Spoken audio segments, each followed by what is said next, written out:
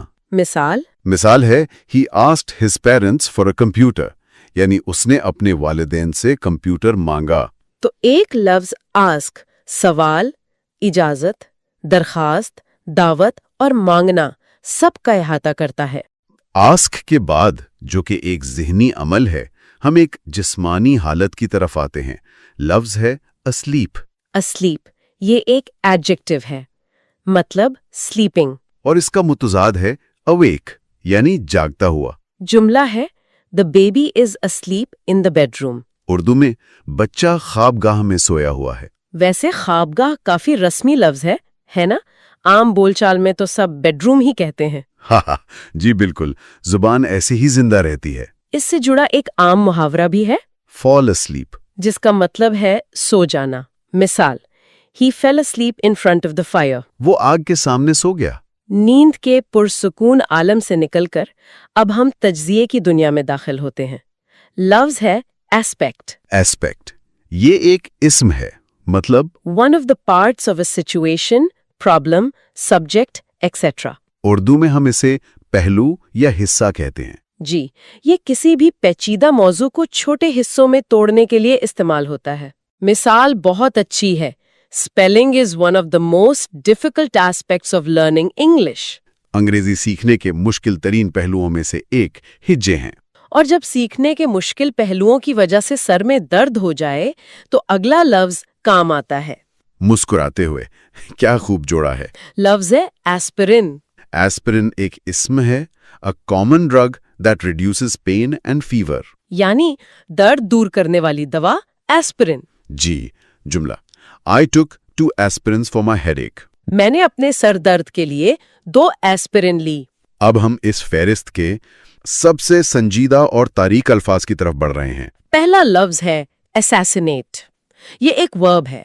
اور اس کا مطلب صرف قتل کرنا نہیں ہے. نہیں، بالکل نہیں. اس کا مطلب ہے to murder an important person especially for political reasons. Urdu میں کسی اہم شخصیت کو سیاسی وجوہات کی بنا پر قتل کرنا. جی یہ لفظ عام مرڈر سے بہت مختلف ہے. اس میں منصوبہ بندی، سازش اور ایک بڑا سیاسی مقصد شامل ہوتا ہے. جان ایف کینیڈی کو 1963 میں قتل کیا گیا تھا۔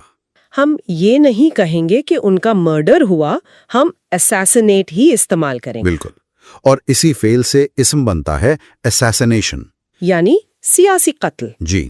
اساسینیٹ کے بعد اگلا لفظ ہے اسالٹ۔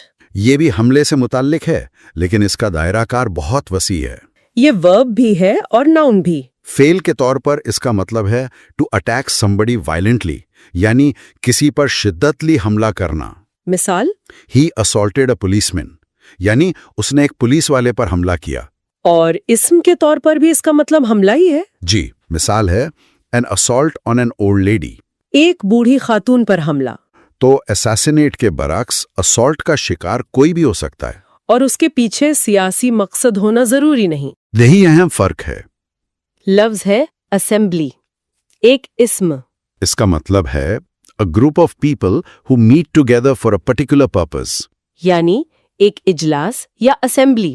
جی، جیسے مثال میں ہے our school assembly is at 9:30 in the morning۔ ہمارے اسکول کی اسمبلی صبح 9:30 بجے ہوتی ہے۔ اب ہم اپنے آخری 3 الفاظ کی طرف آتے ہیں۔ اور یہ تینوں مدد کے تصور کے گرد گھومتے ہیں۔ assault اور assassinate کی دنیا سے کتنا مختلف ہے نا؟ بالکل۔ پہلا لفظ ہے اسسٹ، ایک فعل۔ اس کا سادہ سا مطلب ہے ٹو ہیلپ، یعنی مدد کرنا۔ یہ ہیلپ سے تھوڑا زیادہ رسمی لفظ ہے۔ جملہ ہے The driver assisted her with her suitcases۔ Driver نے اس کے سوٹ کیس اٹھانے میں اس کی مدد کی، اسی فعل سے اسم بنتا ہے assistance۔ یعنی مدد۔ مثال ہے I can't move this piano without your assistance۔ میں یہ پیانو تمہاری مدد کے بغیر نہیں ہلا سکتا۔ اور جس شخص سے یہ مدد ملتی ہے وہ ہے ہماری فہرست کا آخری لفظ assistant۔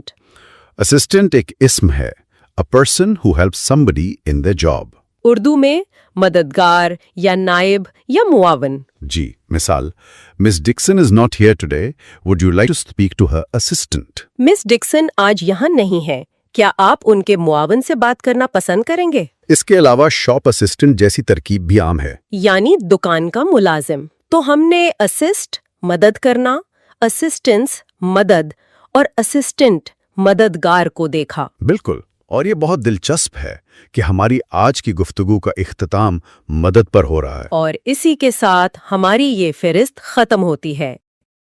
امید ہے کہ آج کی ایپیسوڈ سے آپ نے کئی نئے الفاظ اور ان کا درست استعمال سیکھا ہوگا۔ اگر آپ اپنی انگلش ووکیبلری کو روزانہ بہتر بنانا چاہتے ہیں تو ووکیبلری بکس ہب کو ضرور فالو کریں، ویڈیو کو لائک کریں اور چینل کو سبسکرائب کرنا نہ بھولیں تاکہ آنے والی ایپیسوڈز آپ تک فوراً پہنچ سکیں۔ آپ کے قیمتی وقت کا بہت شکریہ۔